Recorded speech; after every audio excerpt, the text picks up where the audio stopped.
Salut les internautes, aujourd'hui nouveau sujet, nouvelle destination, on part en Bretagne pour aller parler de la surpêche, plus particulièrement de la surpêche des coquilles Saint-Jacques. On se retrouve tout de suite à Saint-Brieuc en Bretagne, c'est parti.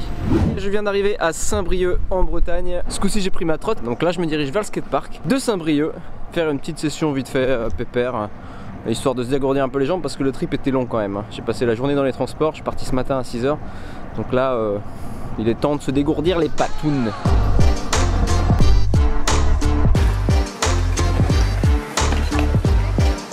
Je viens d'arriver dans le parc de Saint-Brieuc, il y a un peu de monde, c'est dimanche, c'est normal, il n'y a personne en ville, tout le monde est au skatepark. Salut. On va se faire une petite session, je pense que je vais me focaliser un petit peu sur ce cœur, puis après on va voir.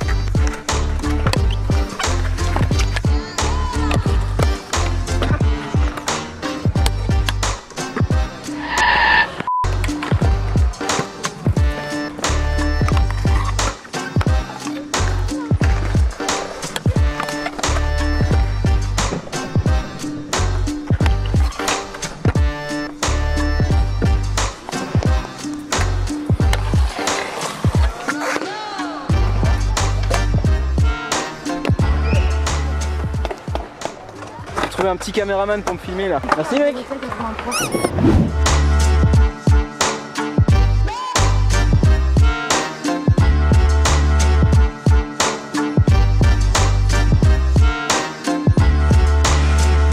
Le sujet dont je vais vous parler maintenant, c'est un sujet qui est bien plus sérieux. Il y a un peu de vent, je suis désolé, j'espère que vous m'entendez bien. De plus en plus de poissons disparaissent chaque année dans les océans. Les écosystèmes entiers sont complètement bouleversés et c'est dû en grande partie à la pollution et à la surpêche. Le problème, c'est que c'est un cercle vicieux. Plus les pêcheurs vont pêcher des poissons, plus les poissons vont se faire rares, plus les techniques de pêche vont évoluer, ce qui ne laisse absolument aucune chance aux poissons. Et le sujet dont je vais vous parler aujourd'hui, c'est pas la pollution, c'est la surpêche. Plus particulièrement des coquilles Saint-Jacques. Par contre, on a un imprévu ce matin, c'est qu'on était censé retrouver Grégory, qui est pêcheur de Saint-Jacques responsable pour le coup. On était censé aller sur le bateau et le suivre pour une de ses pêches. Le problème, c'est que ça fait 2 semaines maintenant qu'ils ne peuvent pas aller pêcher parce qu'il y a beaucoup trop de vent à cause de la tempête qu'il y a eu ces dernières semaines.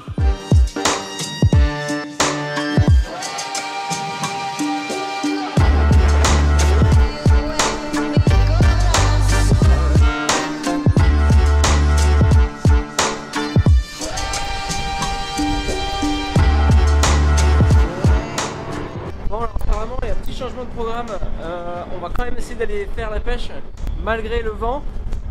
Il m'a dit que c'était pas gagné, donc on va voir ce que ça donne. Mais au moins on peut partir déjà, c'est déjà ça.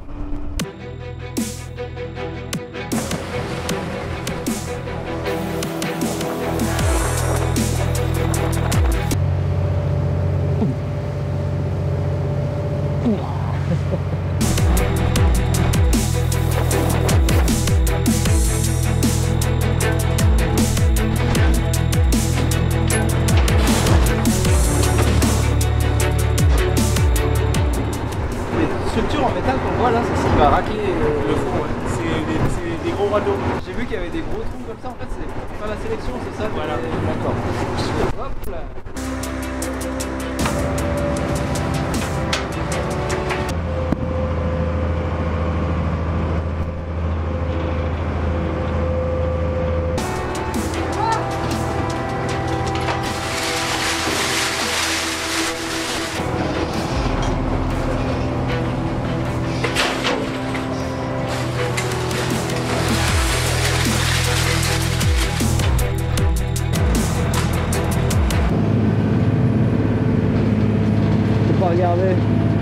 Je peux pas regarder dans la caméra, pas encore, mais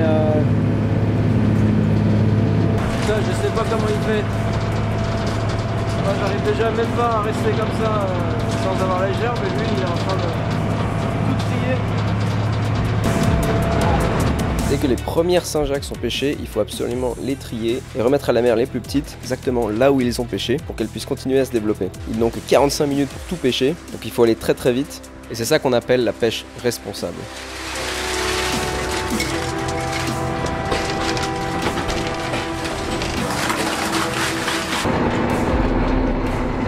La pêche est finie, c'était une bonne pêche?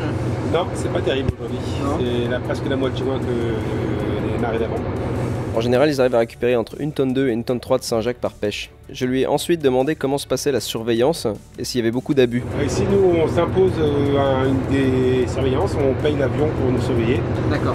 Donc on respecte bien ce qu'on n'a que 45 minutes de pêche. Tout le monde joue le jeu parce que c'est quand même important pour l'avenir de la pêche déjà, puis pour tout le monde, que c'est un gros pourcentage du chiffre d'affaires. Ouais. Pour des bateaux comme le mien, c'est 60-70% du chiffre d'affaires en ce moment. Donc faut pas trop rigoler avec ça, quoi. C'est dommage si on commence à tout ravager et puis ne plus rien avoir. Retour sur la terre ferme, expérience assez mouvementée et vraiment incroyable. Merci beaucoup. Hein. À la prochaine. À la prochaine. Bonne continuation. Okay, merci. Je pense que ça s'est vu avec Fab, on avait un peu le mal de mer, ça remuait vraiment beaucoup. Ils nous ont dit que c'était la pire de la saison cette fois, donc je sais pas pourquoi ça tombe sur nous. On a vraiment pas de bol avec le temps. Déjà hier avec le pêcheur on a failli ne pas faire la pêche, mais au dernier moment on a quand même réussi à sortir, donc ça c'était bien. Mais aujourd'hui on était censé sortir avec un plongeur qui puisse nous montrer comment il récolte les Saint-Jacques à la main. Fab était censé aussi plonger avec lui, c'est pour ça qu'il a pris tout son équipement de plongée. Et en fait aucune sortie possible pendant en tout cas une semaine à cause du temps horrible. Aujourd'hui on s'est un peu rabattu du coup sur la criée d'Erquy. C'est là où ils vendent les Saint-Jacques. J'ai jamais assisté à une criée, du coup ça va être très intéressant de voir comment ça se passe. On se retrouve à Erquy.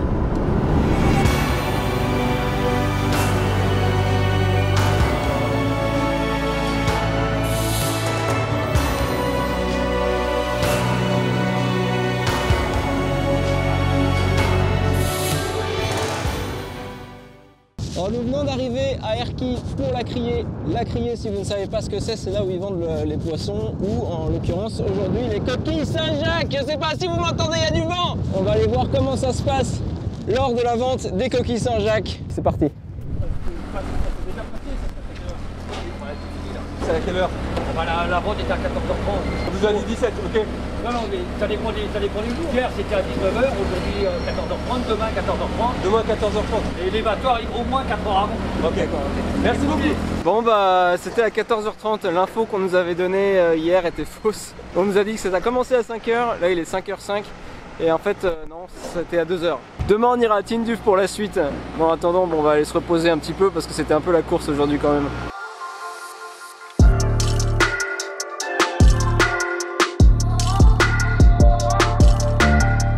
On vient d'arriver à l'instant à l'écloserie du Tinduuf. On est sur le point d'aller voir le responsable pour qu'il puisse nous expliquer un petit peu comment ça fonctionne. Bonjour. Bonjour, bienvenue à l'écloserie du Tinduuf. Enchanté Benjamin, merci. Ce sera par ici. Ouais. Vous venez d'arriver dans la salle de production de phytoplancton. Ouais. Donc c'est la nourriture des coquilles Saint-Jacques en fait. C'est que de l'eau de mer naturelle et des algues naturelles. Ce qui est impressionnant c'est tous ces ballons et ces couleurs, mais on va le voir, c'est des espèces d'algues différentes. D'accord, il y a une salle de chimie à l'école. Prends l'exemple par exemple de cette algue là.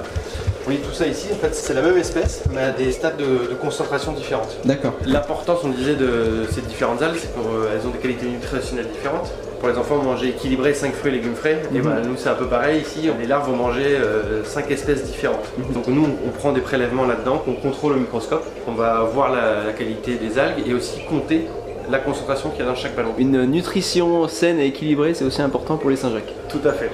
Les parents savent manger des milliards de cellules d'algues par 24 heures, donc en fait il faut produire beaucoup et des grands volumes. Ouais. À quelle fréquence vous envoyez de la nourriture Tous les 2 jours. Tous les 2 jours. Ouais. Un volume comme ça nous permet de récolter 3000 milliards de cellules de cette algue-là tous les 2 jours. Ouais, ok. Là on peut aller voir un bac de géniteur si vous voulez. Ici on essaie de recréer le milieu naturel puisque les coquilles Saint-Jacques dans le milieu naturel elles sont enfouies dans le sédiment. On les voit pas bien. Ça permettent de se cacher des prédateurs. On pourra peut-être voir mais elles ont même des petits yeux, on appelle ça des ocelles, je peux les montrer. Des petits yeux? Des petits yeux, oui. Ça leur permet de voir le mouvement, les changements de luminosité. Si elle peut en fait en claquant de ses valves comme ça, nager et s'enfuir.